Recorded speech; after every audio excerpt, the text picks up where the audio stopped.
to talk about Tonoyasu, the Buddha of Ebisu town. Or just Yasu, depending on how you want to refer to him. For the second half of the Himosuke Yasue video set. So, the last one ended with where, Yasu is the only remaining, or Yasue is the only remaining daimyo from the time of the Kozuki family. And he is possibly the only survivor out of the daimyos who went and tried to fight Kaido and everything. And he's had to live with this guilt for quite a while, for 20 years, by the time we meet him. But during that time frame, he has done, several things. At some point in time, he starts wearing like the headscarf over his hair because that is a very distinguishing feature of his. And of course that would be something that like Orochi would recognize right away should he ever see it. And eventually Tonoyasu, as he becomes called, ends up becoming called, which is actually like, there's like a pun in there in Japanese because like that's a play off of like Lord Yasu is like, it was kind of like what's a play in there for like his name, so it's like a hint at like what his actual name is. But eventually he ends up residing in Ebisu town, which is of course one of the leftover towns near the capital. And one of the other things that happens is he ends up becoming it's kind of like the male version of a geisha where it is, he goes and, is like entertaining to people and stuff like that, tells jokes, does tricks, I was trying to work on like I tell jokes and do tricks and, so do all of my candlesticks reference from Beauty and the Beast, but I didn't get the line right, so never mind. And what ends up happening is, he becomes like this kind of, entertainer to a degree to be able to raise money so then he can take the money back to Ebisu town to buy food and water and stuff like that that's not poisoned and that's not trash and everything else like that. At some point in this time frame, he ends up finding this little girl that either he named Toko or her name was already Toko, depending on how old she was when he found her. Now, if I remember correctly, Toko is like, because Tama is 6. No, Tama is 8. Excuse me, Tama is 8. And I think Toko is supposed to be like 5 or 6, because she's like a little bit younger than Tama. And what ends up happening is Yasu finds her at some point in time. He may have just found her as a baby and then just named her Toko. And I'm going to do a video about Toko later on in the series. But what ends up happening is he finds Toko and he ends up adopting her. And she ends up kind of being raised in, in and around Ebisu town.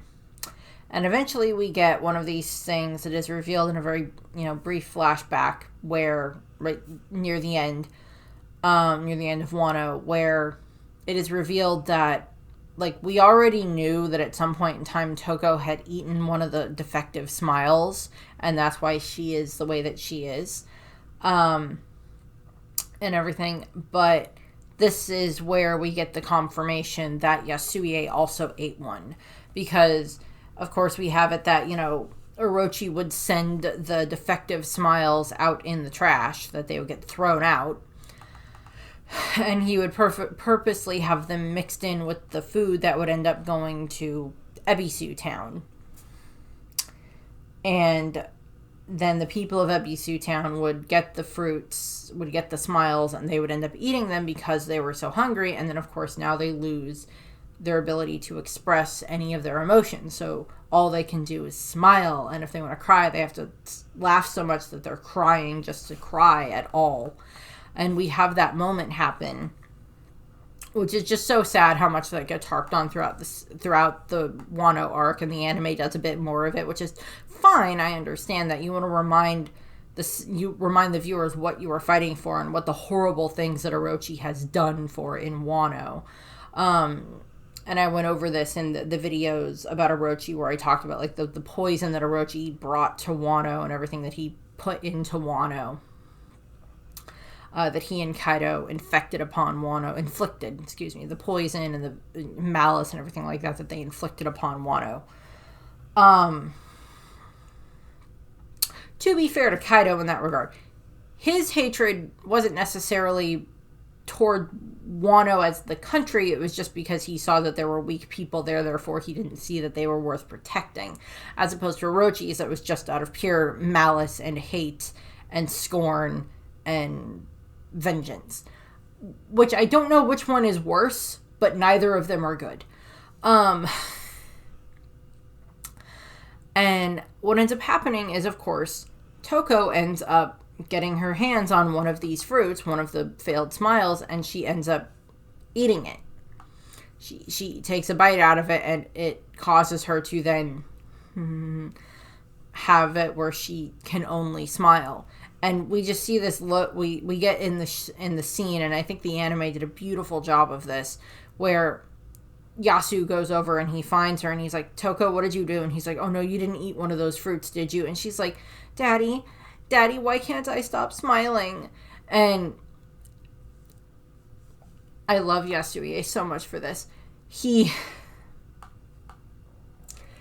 I love Yasuie so much for this. Such a good father. He takes the same smile fruit from her and he eats it himself, and therefore he becomes one of the failed smile users. And he, and we just see this moment where, like, as Toko is just like, her eyes light up because, like, her father is trying to help her and, help her and be like her in this regard, so she doesn't feel alone at this point in time, because, like, he's seen what's happened with the other people that ate these fruits, and he knows Orochi well enough to understand what is going on here. And he ends up, he eats the fruit with her and everything, and then he starts, singing and dancing and everything, and, cheering her up, because that is what Yasuie does. And he uses that to his advantage, and he helps her and everything. And then over the course of time, while he's been in Ebisu Town and everything else like that, eventually he gets the name of the Buddha of Ebisu Town, where he goes through and he is just trying to, he does what he can to try to bring money to the town. Part of this involves eventually he takes Toko to the flower capital, where he sold Toko to the flower capital. He sold her to the brothel where Komurasaki is, and she becomes Komurasaki's, like, attendant / protege, so she's with Hiyori. Now, there is the question here of whether or not Yasuie would have been able to figure out that Koshiro, the Koshiro was Denjiro. Was it Koshiro? No. Whatever. Could have been able to figure out that, it was Denjiro in disguise who was the head of this family, and then to figure out that, like, that Komurasaki was Hiyori. And, like, I don't know if he would have been able to figure that out or not. That's a possibility, but I don't know. I mean, Yasuie is shown to be quite smart, so there's the possibility that he figured it out. Looked at context clues, maybe figured it out, maybe at some point overheard something.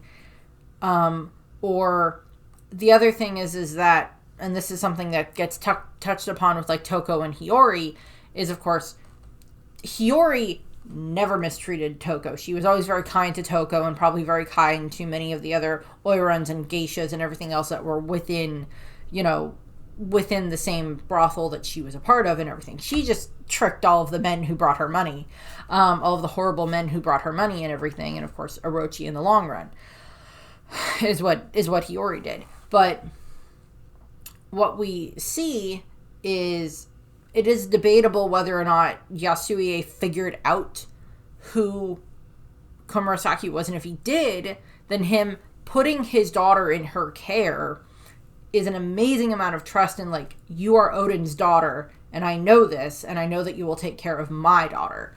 So he does that, and he uses the money that Toko makes to then send money back to Ebisu Town and everything to help the people there. Well, Toko is becoming, is training to be like a geisha and an oiran and everything else like that at the heels of Komurasaki. And everything. And we see that. And, and even that's kind of like our first introduction to Komurasaki is like through Toko, which is a very good way of doing it. And we do see that Komurasaki at that moment is being very kind to Toko. And I'll go into this more when I do Toko's video, and of course when I do the Hiyori videos and everything. Where, where all of that is taken into account. From there, we get into actually more of the current timeline for the events that happened during the Wano arc. And the way that we are introduced to Yasue is, of course, via Zoro. Because Zoro is out acting as like a wandering ronin, is just wandering samurai and everything. And he ends up coming across Yasue, and via reasons and whatever, Yasue ends up like tagging along with Zoro. And he's just like, I'm gonna follow this guy. Okay. And he does, and because he's got a good feeling about him, and paid for some sushi for him to eat. So Yasue bought Zoro sushi. I can talk. Bought Zoro sushi, which is just funny. And eventually what ends up happening is, of course, Zoro ends up at one of the gambling houses, and, Yasue is there with him and everything, and Zoro ends up taking out a bunch of the members of the Koshiro family and everything. And Yasue is very impressed by this, and he's just like gushing over Zoro, and you must have all of the girls fawning all over you and just falling all over themselves to get your attention and everything else like that. And like, so he's like fawning all over Zoro, which is just so funny. Which is just so funny. And eventually what ends up happening is, of course, Zoro accompanies Yasue, and they end up going to Ebisu town. And this is where we kind of get a little bit more of the introduction to Yasue as the Buddha of Ebisu town, where we see Yasue going around and like is introducing Zoro to the people that live there and everything, and he's just like going over and like complimenting like an old woman and an older guy, and like trying to help people laugh at everything as best he can. And all of this stuff, and being kind to the children and helping them, give them actually a good reason to smile, as opposed to being, that's all they can do.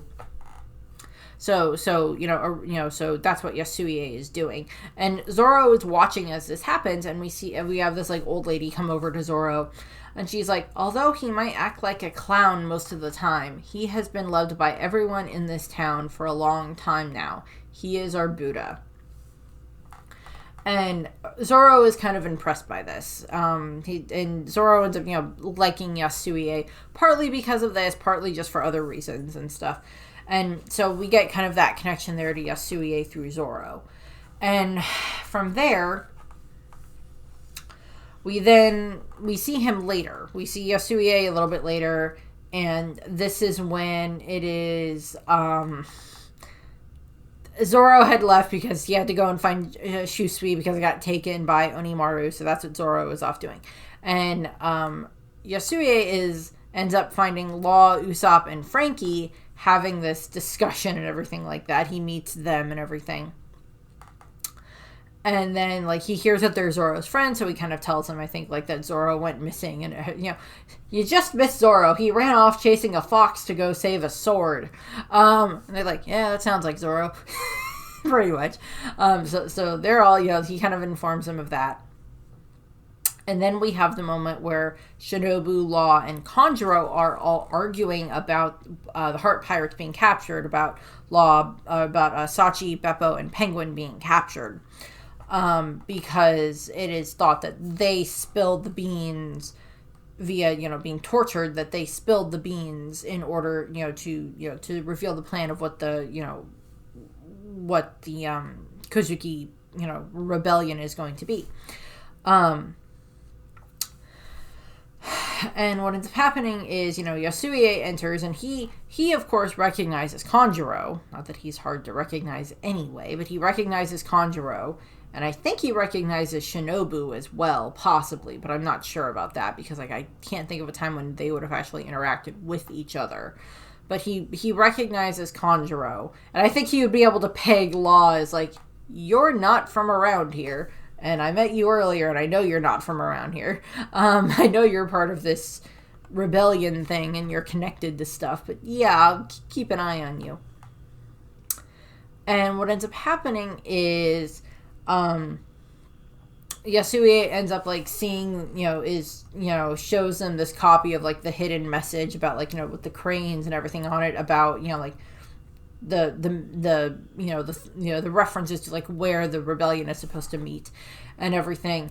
And he's kind of talking to them, and like neither Shinobu or Kanjuro recognize him because of course he's calling himself Tonoyasu. He's got his hair covered so they can't see his blue afro, an afro that Brooke would be proud of, and so they can't recognize him. Plus he's like smiling a whole bunch. Not that Yasue didn't smile back then, it's just now it's the creepy smile, so it's not quite as warm and inviting necessarily as other smiles, as a normal smile would be.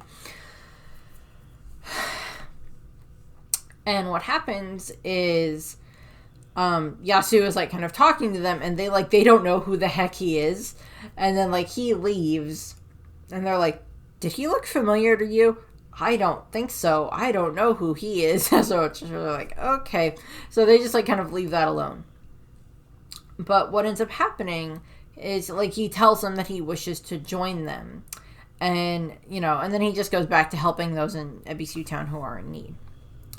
But what happens is he then ends up going into the flower capital, and he ends up committing several robberies in order to pose as Ushimitsu Kozo, who is this thief that has been running around the flower capital and stealing money from the rich and then like giving it to the poor, to the people in the different, leftover towns and everything else like that is what he's been going around and doing.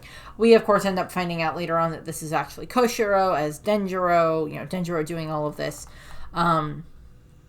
stealing from the wealthy who support, Orochi, and then giving the money, going and giving it to the poor and everything. But in this case, Yasue is the one who was captured because he's pretending to he's doing this so he does get captured.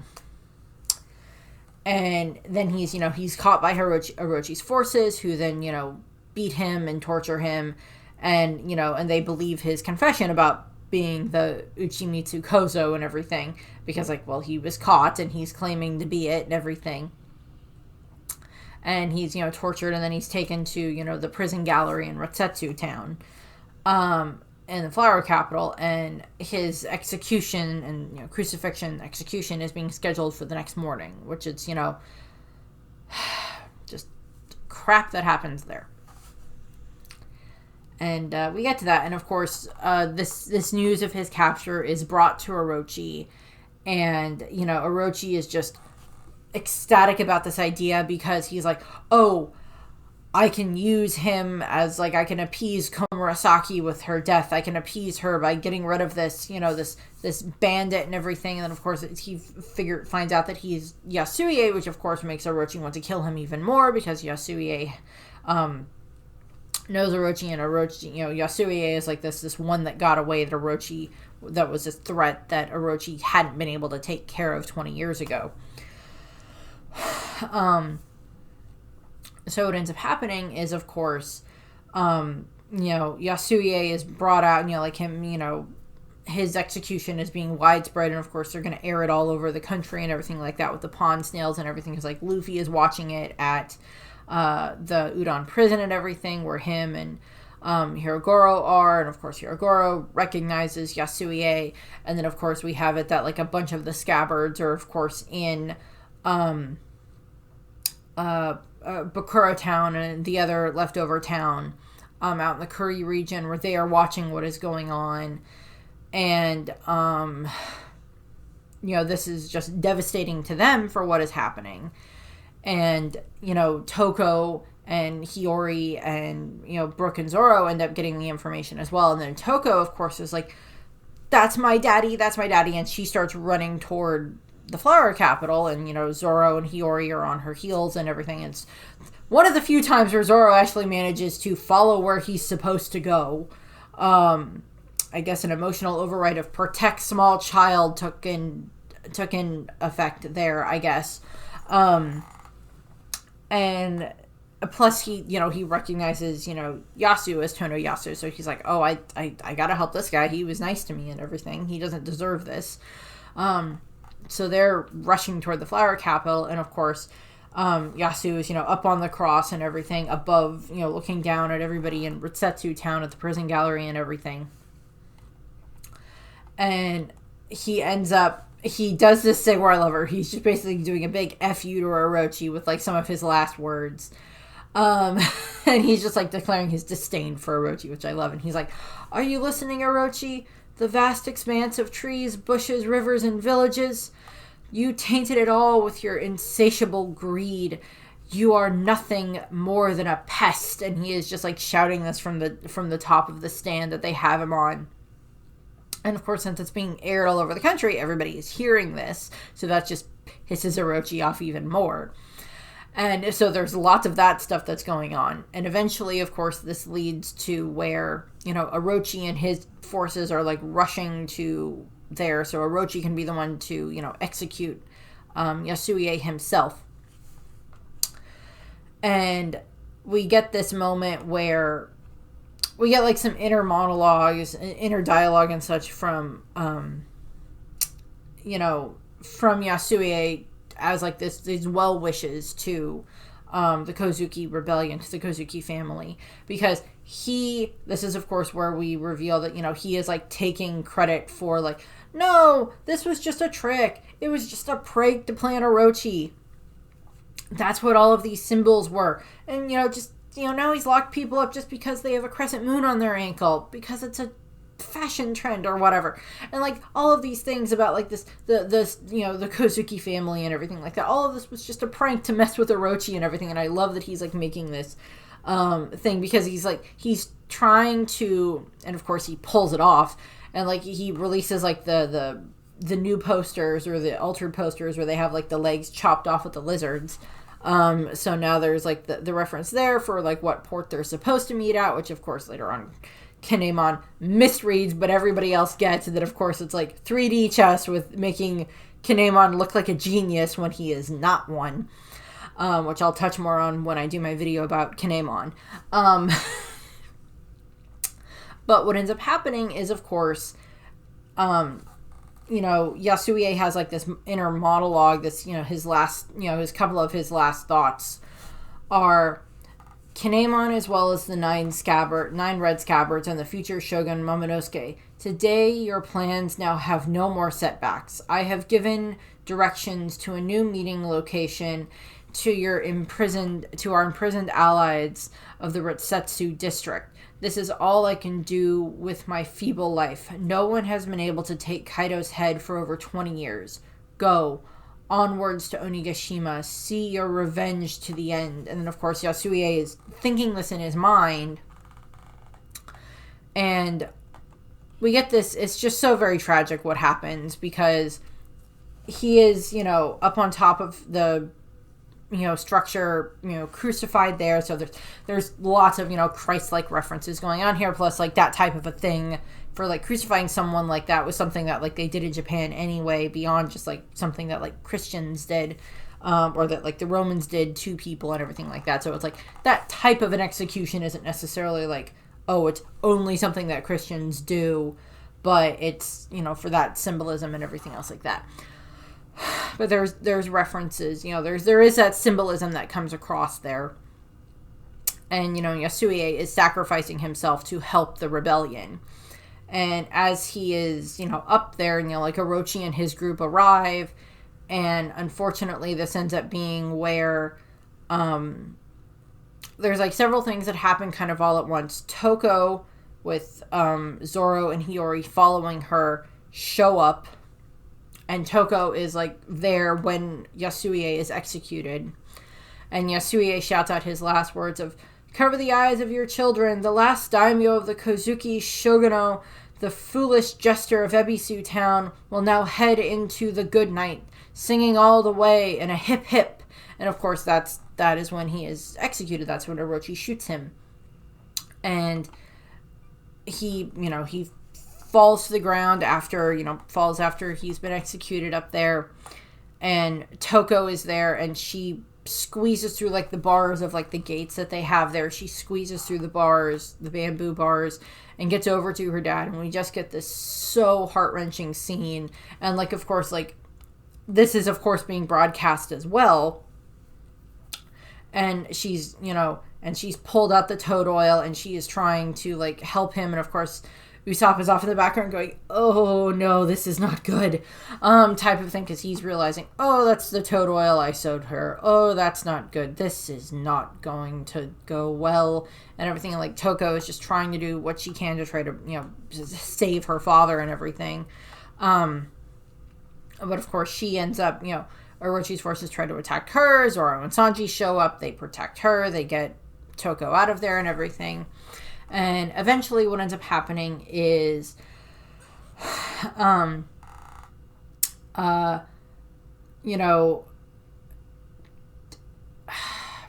they do end up managing to get Yasuie's body, because Frankie manages to retrieve it. Which Frankie's the one who manages to retrieve it, because they don't want to allow the enemy, they don't want to allow Orochi the pleasure of being able to like display his body, to display the body of the enemy, which is something that they would do a lot of time. They would, take the enemies.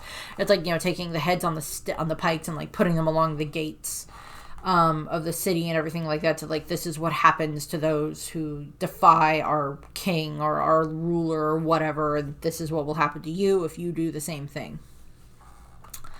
And so Frankie manages to get Yasuie's body, and then later on, Kanjuro, along with some of the others, go and, they take his body back to Ebisu town, and like, they then take the body to go and bury it and curry and everything, give him a proper burial there, which they do. They legitimately do, because we see his grave later on next to Pedro's grave.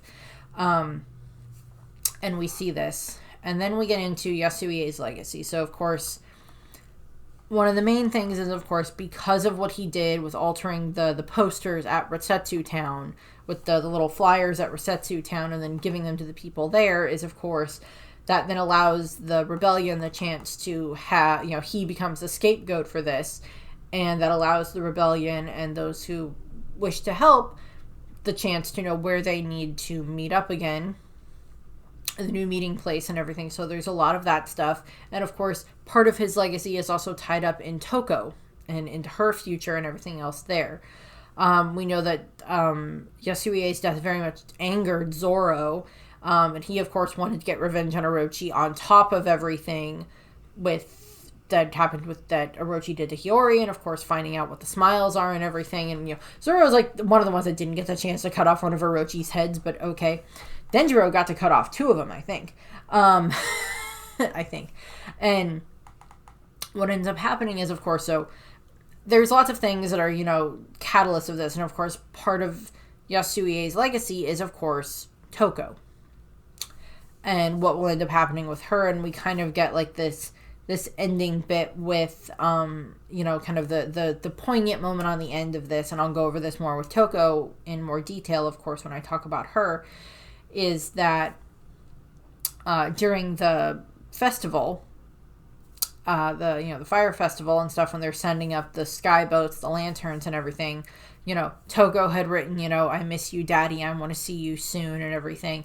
And then because of what Sukiyake, as Tengiyama Hitatsu, tells her, is she crosses out the "I miss you" and "I want to see you" again, and puts "Thank you, Daddy," because she now has a better understanding of like what Yasuie sacrificed in order to help her have a better future. And yes, she doesn't have her father anymore, but we of course know that Toko is being very well taken care of by Hiyori at the Flower Capital, and Toko is going to be very much taken care of. She may end up one day becoming the future daimyo of, the Hakumai region, possibly. We don't know who the current member of the Hakumai region is, or at least not at the moment of the recording of this video. We don't know. And of course, the other beat on that is, of course, the Yamato's cover story that is going on right now, where Yamato is trying to take the sword that is... I think it is supposed to be actually Yasuie's sword, but where the heck they would have found it, I have no idea. Taking it to the Hakumai region to take it to the Enma shrine, so that way it can be placed there. So it's kind of, this representation of like Yasuie's soul being at rest and everything else like that. And it's part of the culture of Wano with swords and everything. And eventually we will have it that Yamato does achieve this and takes the, during his pilgrimage, and takes the sword there and everything. And that will be, a very nice moment to have there. And at some point in that time frame, we'll learn who the new daimyo of the Hakumai region is. Probably just going to be one of the scabbards, although which one is, I don't know yet. But there's, that might be there, but I like the idea that maybe down the line, Toko may end up wanting to take up this mantle, because she is technically, Shimotsuki Toko. Now she can actually proudly wear that as a title and everything, as daughter of Shimotsuki Yasuie and everything, and go through all of that, and maybe be raised and learn how to become a daimyo and become one of the first female daimyo possibly in Wano, and take up that mantle. And of course, I think her and Tama are just going to end up being really good friends, which I love that idea, with like Tama being like a big sister to acting like a big sister to to Toko, and like Hiyori acting like a big sister to both of them. So that's what we have there. Just little bits in regards to like Yasuie's trivia, stuff like that. It's like his name is possibly a reference to Tokugawa Ieyasu, who is the first shogun of the last feudal shogunate of Japan. So that's a connection to the Tokugawa shogunate. And then his favorite food is white rice. Also, there was like some confusion initially when it came to Yasuie's status, when it came to him being a smile, because initially we were told that he did not eat a smile fruit, and then later on Oda changed that to where like he did actually eat a smile fruit, which I think just makes the way that it is done, makes it, I think, so much better. And it doesn't change the way that he is. It means that he was doing it to help his daughter, and that even though he was having to go through and like suffer just as much as the other ones were, he was trying to use his fake forced smile to try to bring some types of joy to those who he could help. So I like that there. So that's what I have here for Yasuie. I believe the next set is going to be, or the next video will be about the other daimyos of Wano, the other ones that we are introduced to mostly just in like flashback stuff, and some of the other information that we have connected to them. So I will be getting to that in the next one, and then I believe I get to move on to the Yakuza from there for the next videos. So that's what I have here. I thank you for watching. I hope you enjoyed the video, and I hope you have a nice rest of your day. Bye!